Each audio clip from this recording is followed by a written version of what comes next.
Does anybody remember Obama repealing the Smith-Mundt Act back in 2012? I've been jumping up and down ever since, but it seems like someone's finally catching on. Headlines with a voice. Stay up to date and never miss another report. Download my free notification app to receive an instant notification each time I upload new content. Click the link in the production notes below this video or visit headlineswithavoice.com to download the app today. Thank you. On January 11th, 2017, President Trump shocked. And remember, this lady doesn't like Trump either. She supports him because he's the president, as well as I do. But, you know, it is what it is. The world at his first official press conference as president-elect of the U.S. He pointed at CNN's accost. Basically, I just want to say there's a lot of things about Trump that I don't agree with.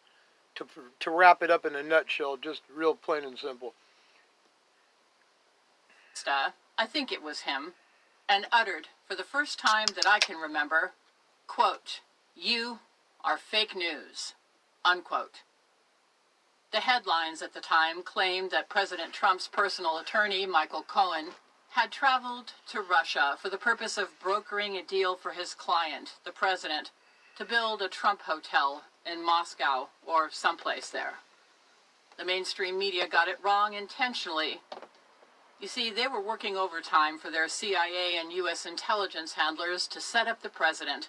He was Putin's puppet, they wrote. It was the beginning of a 3.5-year witch hunt that culminated in the biggest nothing burger in history, courtesy of special counsel D.C. fixer Robert Mueller and his team. It was a cleanup job, masquerading as an investigation into the president and his associates. Many lives were destroyed as a result, not the least of which was General Michael Flynn.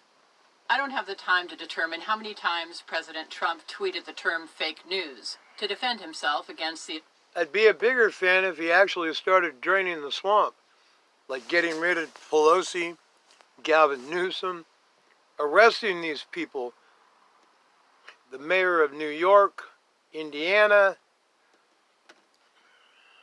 But yeah, I don't see that happening. At least not yet. Assault by the corporate media since that day in January. I'll venture a guess. Maybe 1,000 times. It could be more, it could be less.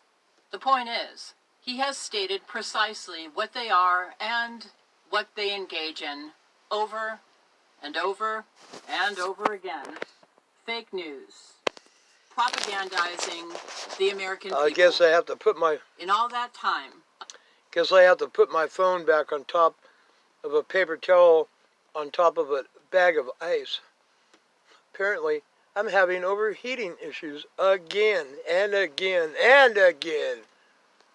Up until today, August 1st, 2020, I can't remember. Never happened much before.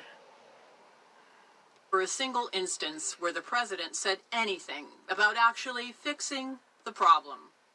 He never once attempted to reinstate the Smith-Mundt Act that President Obama repealed in the middle of the night in 2012.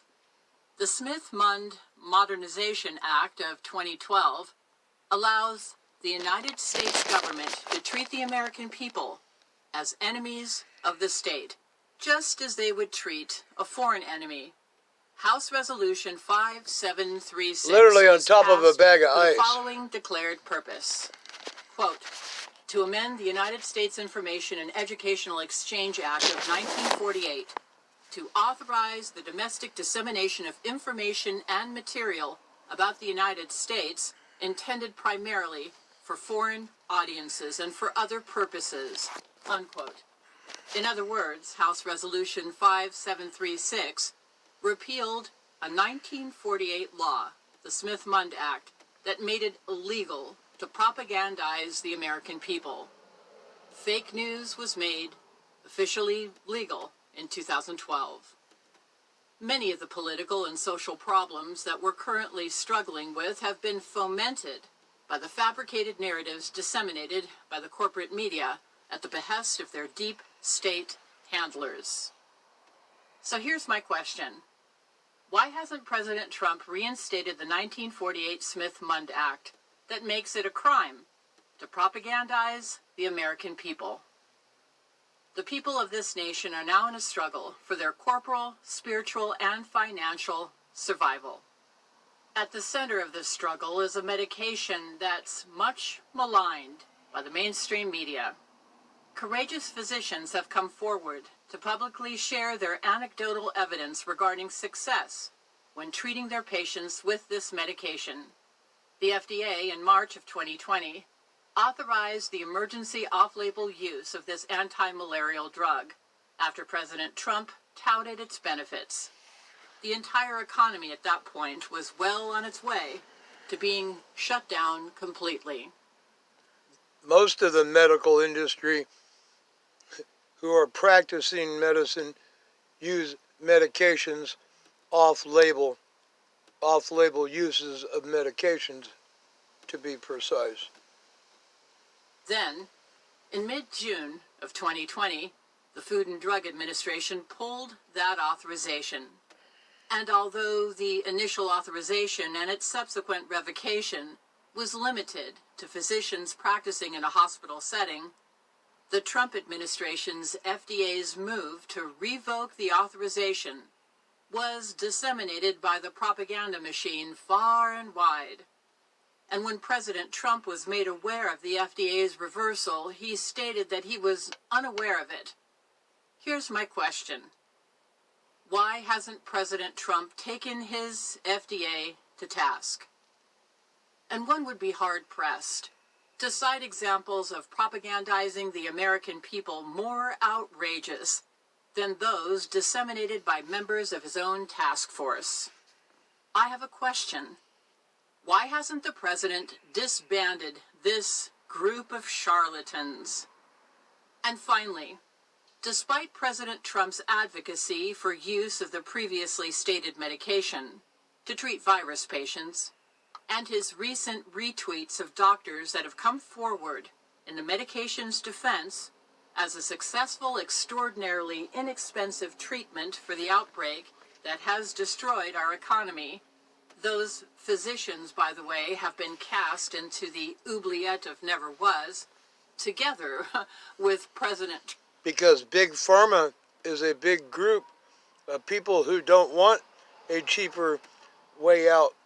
They want to force you to get the roll up your sleeve so they can make billions and maybe trillions of dollars. Trump's retweets.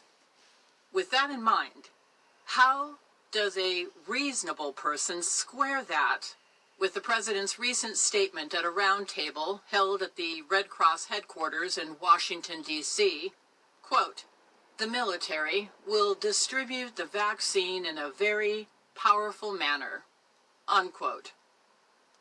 You see, intellectual honesty requires these questions should be addressed and incorporated into any presentation outlining the strategies used by the corporate media to propagandize the American people regarding the medication that President Trump touted as effective, thus implying that the president is somehow a victim of the mainstream media's propaganda before uploading that presentation to a very public platform. This is Nancy Morgan Hart.